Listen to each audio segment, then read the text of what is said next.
Ouviremos agora o pronunciamento do excelentíssimo senhor desembargador Luiz Fernando Ribeiro de Carvalho, presidente do Tribunal de Justiça do Estado do Rio de Janeiro.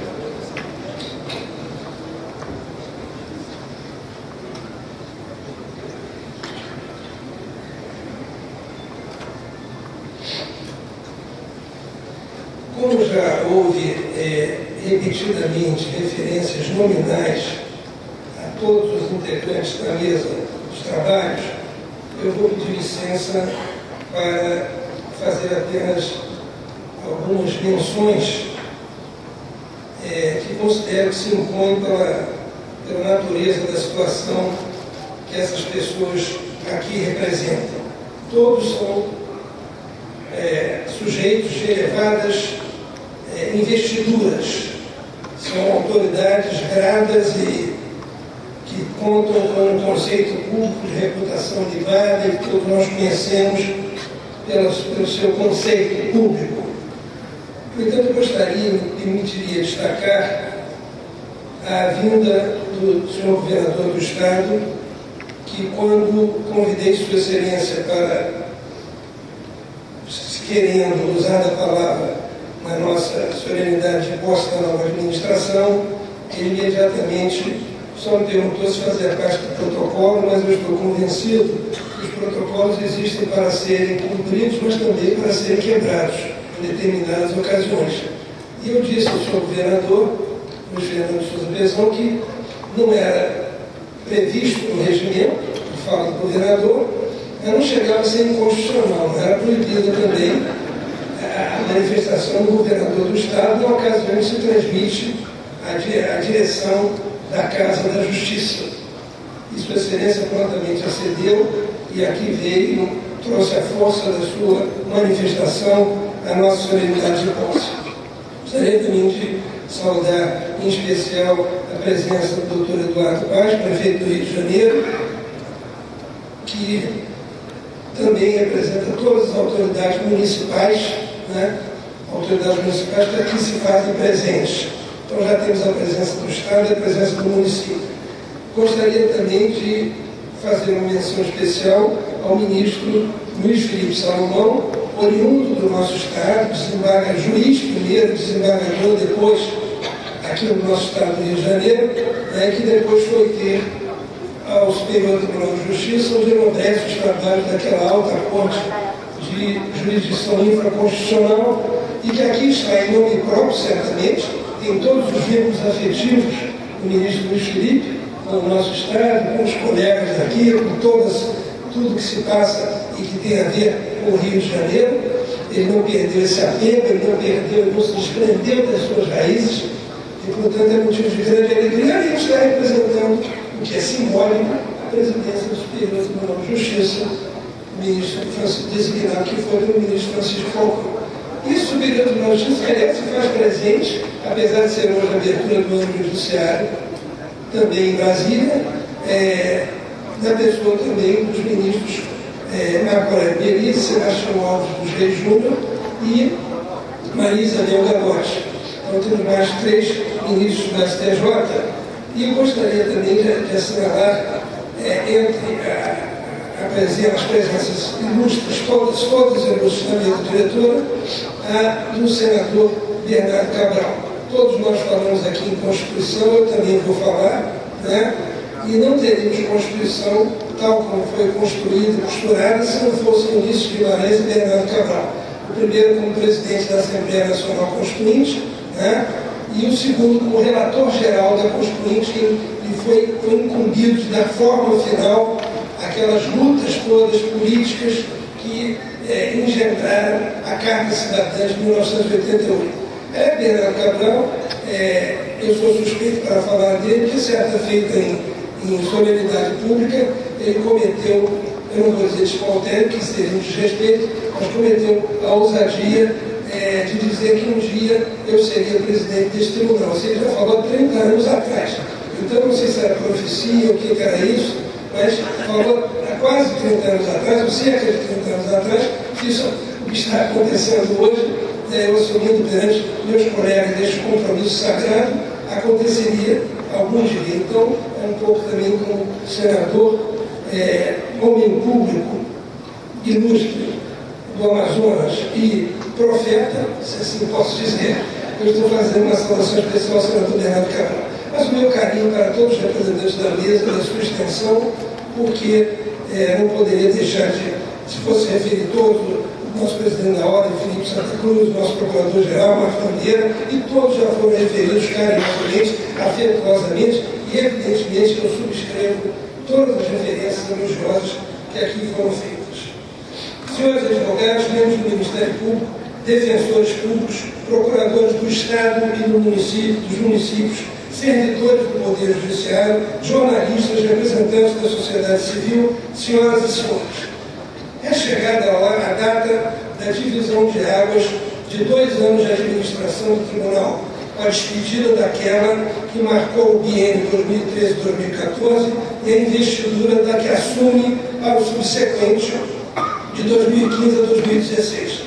Cumpre, então, assinalar que aquela que se despede marcou sua presença na secular história de 264 anos deste tribunal, por ter sido a pioneira a trazer na sua presidência uma mulher, a desembargadora Leila Maria Cavalcante Ribeiro Mariano, mas certamente não resumiu a este os seus feitos, não resumiu ao fato de ter trazido na presidência uma mulher os seus feitos. Certamente era um feito, certamente era um pioneirismo, mas não era só isso que poderia ser aceito ou acolhido como um feito ou como um pioneirismo. Instalou também pioneiramente esta presidência e essa administração que hoje se sustenta, já agora em termos nacionais, câmaras do consumidor, buscando melhor proteger a parte mais fraca da relação de consumo. Empreendeu também reformas racionalizadoras da administração, afetando competências e buscando sempre uma lógica de benefício aos jurisdicionários. Mudou ainda do início das obras de reforma da primeira instância, seguidamente tardava, chegando a pôr em risco a integridade dos magistrados, servidores, advogados e partes que ali ocorriam. Também com registros devem ser lembrados a usar a distribuição para o pagamento dos precatórios, foi inclusive referido pela desembargadora presidente que hoje encerra seu mandato, para o pagamento dos precatórios, permitindo pagar no ano passado a ponderável quantia de 3 bilhões de reais a milhares de pessoas, além de fomentar o início da era da videoconferência. Por tudo isso, e também por outros motivos que o tempo destacará, certamente, senadora Leila, o tempo destacará. Atendimento de metas, etc., o tempo destacará. Mas que, paradoxalmente, sua presença não permite assinalar, pode-se afirmar que a administração que se encerra, em especial sua presidente Leila Mariano, ingressou em definitivo na história do nosso tribunal. Naturalmente, a presidente ordinária se estende aos seus companheiros de administração, desembargador Valmir de Oliveira Silva, corregedor-geral da Justiça, Nascimento Povas, Maria Inês Gaspar, primeira vice-presidente, antecedida no cargo pelos desembargadores Nascimento Povas e José Carlos de Figueiredo, Sérgio Lúcio de Oliveira e Cruz, segundo vice-presidente, antecedido pelo desembargador Nametal Machado Jorge, Nilza Bittar, terceira vice-presidente, e Sérgio Verani, diretor-geral da EMERG. Todos, sem exceção, partícipes das conquistas alcançadas. Como, aliás, já foi aqui também salientado. Passa-se, então, a enorme tarefa das difíceis circunstâncias a que referiu o senhor governador, políticas sociais e econômicas vigentes no país, senhor governador, e sobretudo no nosso Estado, cabe à administração lá impulsada enfrentar.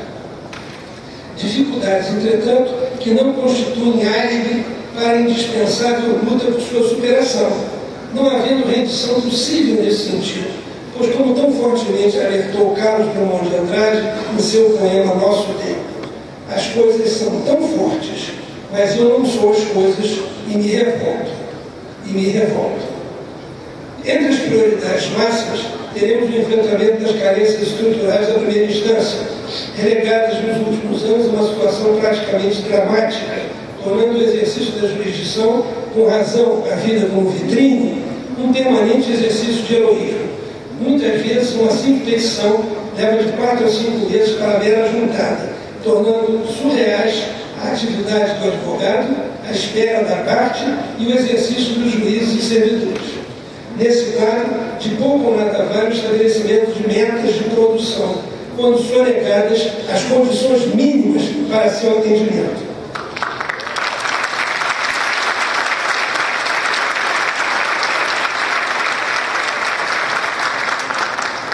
Outra dificuldade a ser tratada com o mesmo empenho é a situação dos serventuários da Justiça, onde questões cruciais como a remuneratória e, de modo geral, a da baixa autoestima, inclusive por deficiência nos mecanismos do estímulo à capacitação, tem levado a uma constante evasão de valores e cérebros, com êxodo até mesmo para idênticas atividades nas Justiças Federal e do Trabalho e no Ministério Público.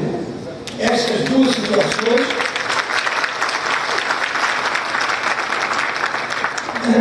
situações, primordialmente, carências do primeiro grau e questões dos serventuários, também atingem gravemente os advogados, doutor Felipe. Daí ser essencial incorporar a OAB de tantas tradições das lutas democráticas e pela história institucional do país para seu possível equacionamento.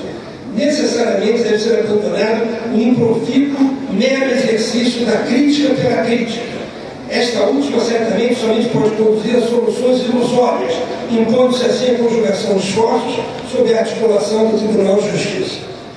A relação com os poderes executivo e legislativo, senhor governador, deverá, como tem ocorrido, aliás, nos últimos mandatos, pautar-se pela rigorosa observância dos postulados constitucionais da harmonia e separação dos poderes, revigorando-se a todo momento o princípio inafastável da autonomia do Poder Judiciário, pelo qual cada magistrado é responsável em seu exercício cotidiano, sendo o tribunal seu guardião permanente.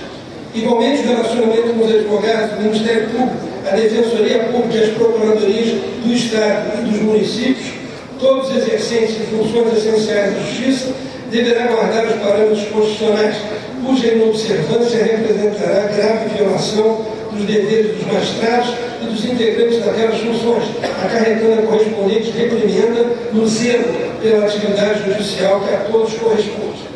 Buscaremos o efetivo fortalecimento das atividades de comunicação social do Judiciário. E já foi dito por Justiça que nas últimas administrações esse esforço vem sendo empreendido, juntamente com o trabalho essencial da ouvidoria, melhor atendendo a necessária interlocução da sociedade civil, que deve usar todos os novos canais, aí se incluindo as redes sociais, para fortalecer essa interação tão essencial à democracia. Aqui se trata de relacionamento com toda a sociedade civil, vale dizer, com o próprio conjunto do povo, que deve aproveitar toda a sua carga inovadora, e não apenas com os advogados que, por razão de ofício, já o exercem com bastante intensidade. Com relação ainda neste tópico ao relacionamento com a mídia impressa e eletrônica, se já não está presente o brutal desconhecimento recíproco das respectivas estruturas, mecanismos de funcionamento, abrangência de atuação, limitações institucionais ou organizacionais e mesmo carências e falhas ou deficiências, ainda muito presentes na população em geral, tudo se agrava pela desinformação, paradoxalmente, frequentemente difundida pelos veículos de comunicação de massa. Nesse campo é necessário que o Judiciário assuma sua parcela de responsabilidade pelo desconhecimento da instituição. A partir daí, adotando postura que represente concretamente veículos de sua indispensável superação. Proponho-lhes com clareza que, ressalvadas iniciativas meritórias mais isoladas, a imprensa não tem tido um permanente canal institucional que esteja apto a bem esclarecer os meios de comunicação, permitindo-nos desempenhar com eficiência seu papel social na difusão de informações e noticiários sobre a justiça como instituição. Quanto mais informação e transparência, melhor. Melhor a orientação para o público em geral, sabido do segredo e do desconhecido, sempre carecerão de confiança, e que a luz do sol sempre foi o melhor desinfetante. Por isso, com total propriedade, afirmou Felipe Maia, jornalista e professor de jornalismo da Universidade Shaker Hill da Carolina do Norte, refletindo sobre ética e jornalismo. A ética jornalística é um tópico escorregadio. Definir o comportamento ético é um pouco como definir a arte, e a maioria de nós segue a regra do eu o conheço quando eu o vejo. Colecionar histórias de horror sobre os delitos jornalísticos é fácil, mas avançar na direção de uma cura racional para os problemas da profissão é muito mais difícil. Desde que os escândalos Watergate, de 1972 a 1975, despertaram a consciência pública sobre a moralidade das instituições nacionais, a luta continuada e errática das pessoas que relatam as notícias para chegarem a termos com suas próprias autodúvidas tem tido pungência especial. Watergate lembrou a todos que as pessoas que ganham a vida expondo os delitos dos outros têm uma necessidade especial de manter seu próprio comportamento acima das críticas. Em resumo, a independência do judiciário e a liberdade de imprensa são, com todas as suas limitações, irmãs siamesas no processo permanente de construção da democracia e de aprimoramento das instituições republicanas. Destaca-se, por outro lado, a busca do incremento da mediação e da conciliação, além do fomento à arbitragem, com meios alternativos à jurisdição e complementares à utilização do processo judicial, quando já é insuportável o crescimento das demandas. Se em 1988, senhor governador, na promulgação da Constituição Cidadã, ingressavam no sistema judicial do país 350 mil ações por ano, 26 anos depois de 2014, o acervo total de processos em tramitação alcança a cifra em torno de inacreditáveis 100 milhões, dos quais 10% em nosso Estado. Não há raciocínio de progressão aritmética ou geométrica que comporte esse gigantesco crescimento, nem número de magistrados servidores que possa atender com um mínimo de razoabilidade à cidadania ávida por justiça. Também uma maior racionalização das ações coletivas, inclusive por meio legislativo, deve ser buscada. Melhorar significativamente a utilização da informática e do processo judicial eletrônico não mais pode construir quimera, mas objetivo bem concreto a ser progressivamente alcançado. Já em seu tempo histórico, afirmava o grande Rui Barbosa que a justiça atrasada não é justiça, senão injustiça qualificada e manifesta. Expressão que, lamentavelmente, ainda conserva um travo de atualidade. Nesse particular, devemos reconhecer que, malgrado alguns progressos atingidos, que devem ser aqui reconhecidos, os sistemas de informática de nosso tribunal, inclusive por não conversarem entre si, tirante o questionamento sobre sua multiplicidade de linguagens, são ultrapassados e deixam de atender minimamente as necessidades dos seus usuários, às vezes parecendo atuar com atividade fim e tratar irresponsavelmente a jurisdição como atividade meio.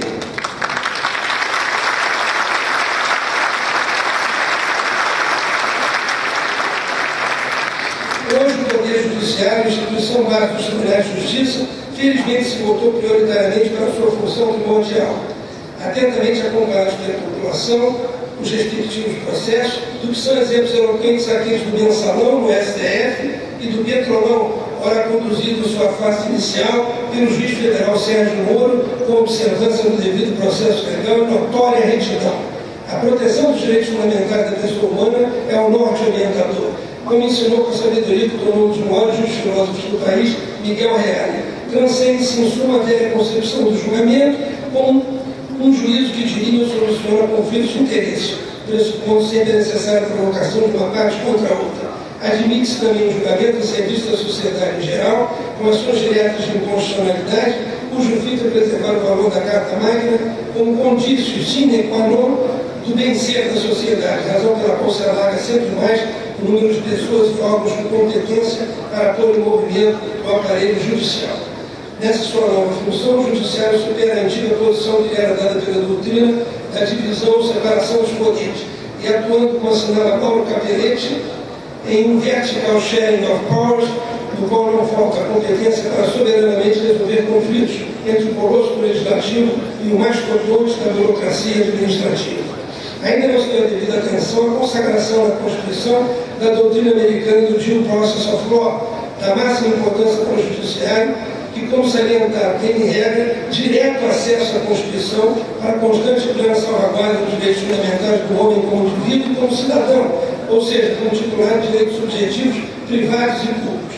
Também, no mesmo sentido, a doutrina apaixonante de Paulo Bonavides, professor emérito da Universidade Federal do Ceará e patrono dos constitucionalistas brasileiros. Afirma o professor Bonavides: com efeito, o presidente da República, nos países da periferia, não se refere ao Brasil, mas nos países da periferia, é o efetivo guarda da Constituição. Guarda que tem aqui o significado de senhor absoluto, e não a justiça do tribunal abdicante. O presidente, em sua onipotência executiva consagrada pela praxis, e não os juízes constitucionais, tem a chave do controle e o exercita em dano da soberania popular. Esta nunca logrou ser ali a soberania da Constituição, senão tem sido sempre a soberania da Presidência da República, após o ano de ditadura. A verdade, os valores democráticos e os princípios de segurança jurídica e social, dos quais pende a conservação do Estado de Direito, são onde encontrar seu significado profundo numa democracia em que a legitimidade viva, ao revés da legalidade morta, tem a prevalência. Ao contrário, quando propõe sistemas de relutância ou temor político, prepondera o mero formalismo dos textos jurídicos. Formalismo que conduz inumeráveis magistrados a se prenderem com a cegueira da lei e a literalidade da norma ao positivismo jurídico do século XIX.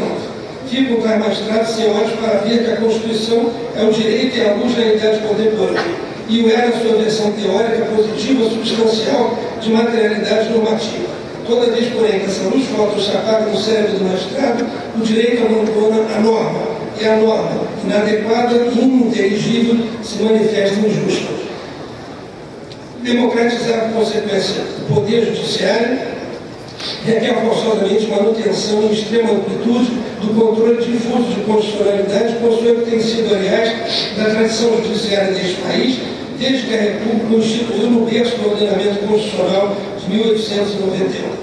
Saúda-se, já deixando a citação do professor Bonavides, nessa virada histórica memorável, o surgimento do juiz constitucional como protetor e guardião dos direitos fundamentais do homem, dentro daquilo que o presidente do Tribunal Regional Federal da segunda região, do Governador Federal Sérgio Paes, sempre sabe o quanto seus colegas no dia a dia, no cotidiano da atividade judicional, defendem esses direitos fundamentais da pessoa humana, sustentam esses direitos fundamentais da pessoa humana, tanto quanto nós, magistrados estaduais, e tanto quanto os juízes do trabalho, combatendo, por exemplo, o trabalho escravo, semi-escravo e outras situações inaceitáveis. Em tais circunstâncias, é importante ressaltar o incremento dos projetos especiais do Tribunal, tais como a justiça itinerante, com ônibus que atendem pessoas em locais de difícil acesso ou desprovidos de fora, a justiça cidadã, ministrando cursos usando conhecimentos gerais de direito e de ciências sociais, a lideranças comunitárias da periferia da capital, dos municípios da Baixada Fluminense e demais regiões do Estado, e dentre outros apoiados casamentos comunitários, também voltados à população mais carente. É o Judiciário mostrando uma nova face e atendendo diretamente a quem mais dele necessita. É hora de agradecer. Primeiramente, aos companheiros de jornada, colegas sem os quais não teria sido possível o enfrentamento das circunstâncias adversas que invariavelmente cercam uma eleição. A esses companheiros de jornada, o tributo do meu mais sincero reconhecimento e a expectativa de continuarmos juntos para empreender com os demais colegas as medidas necessárias ao aprimoramento moral e material do nosso Tribunal de Justiça. Aos meus pais, Maria José e Jair, com seus ensinamentos deram a partida e plasmaram convicções que nunca me abandonaram. A Eliana, permanente companheira na caminhada da vida, e com seu encanto e leveza sempre espantou o travo da amargura. Aos queridos filhos, netos e bisnetos, que tornam tudo mais viável, surpreendente e colorido.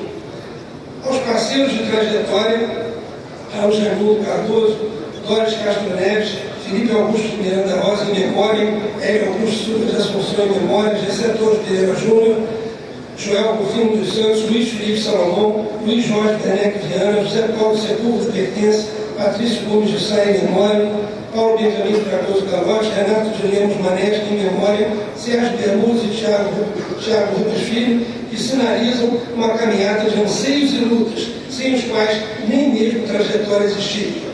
Aos dedicados assessores e assistentes de gabinete, Bruno, Gabriel, Inês, João Fernando, Mabel, Aíbe e Sérgio Mauro, sempre prontos a tornar mais leves as agruras do cotidiano.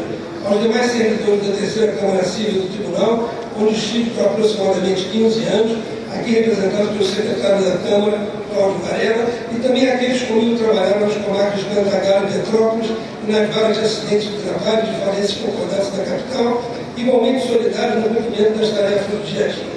Concluindo com a emoção que o momento certamente evoca, e o sentimento de solidariedade e união estendido aos queridos companheiros da gestão que ora se inicia, desembargador de Maria Augusta Vaz Monteiro de Figueiredo, corregedora-geral, Maria Inês Gaspar, primeira vice, Nilza Vittar, segunda vice, Celso Ferreira Filho, terceiro vice, Caetano Ernesto Fonseca Costa, diretor-geral da EMERG, além, naturalmente, do autor da brilhante saudação desta tarde memorável em nome do TJRJ, desembargador Fernando Foz, da honra da sensível manifestação do governador do Estado, Luiz Fernando Pezão, das tocantes palavras do presidente da Ordem, Felipe Santa Cruz, do Procurador-Geral de Justiça, Marfã Martins Vieira, devo registrar sensibilizar a presença de tantos amigos, colegas, especialmente aqueles que conosco conviveram nas intensas lutas associativas, como Mozart Valadares, José Ernesto Feste Chaves, Mário Paulo e tantos outros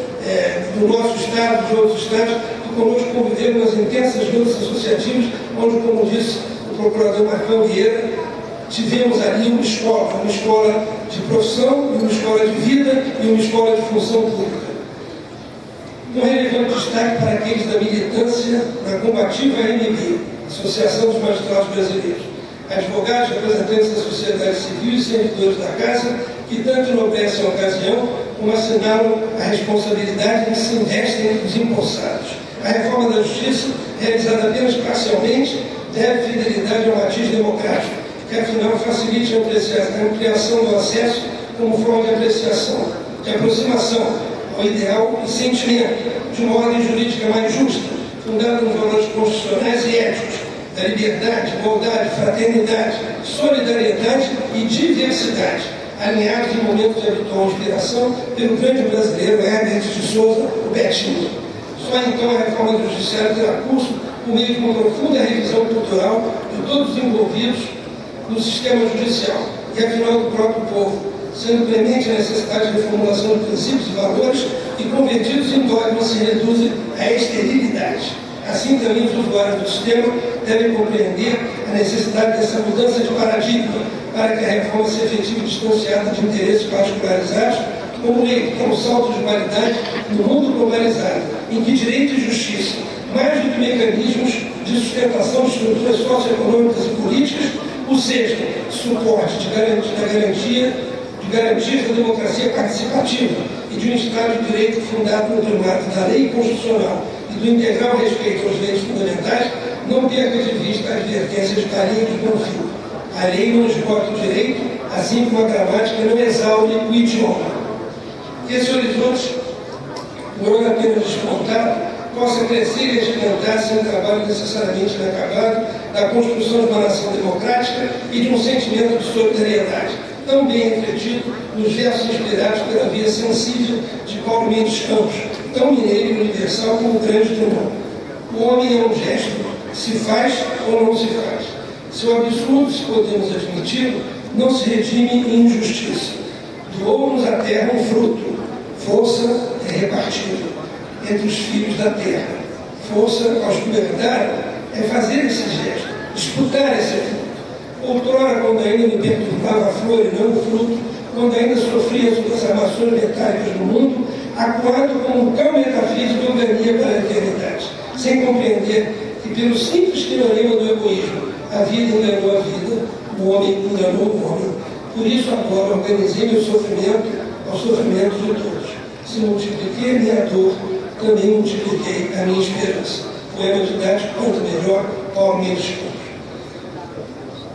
Gostaria de fazer, como derradeiro e ao terminar, uma referência que se impõe também a uma presença muito grata para todos nós e para quem acompanha a trajetória e a caminhada do judiciário brasileiro rumo a uma autonomia, a uma independência e a uma postura absolutamente vertical na sua conduta.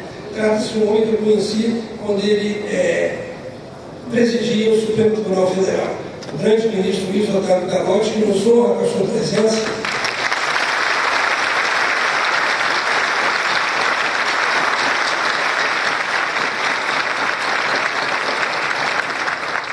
E que tive a oportunidade de presenciar Sua Excelência tendo um embate com a Presidência da República sobre uma questão de valores ou de folha de pagamento do Supremo Tribunal Federal, e o ministro Gallotti disse ao então presidente da República, Itamar Franco, que não admitia intromissão nem da presidência da República, nem de nenhum poder da esfera interna da administração pública do Supremo Tribunal Federal.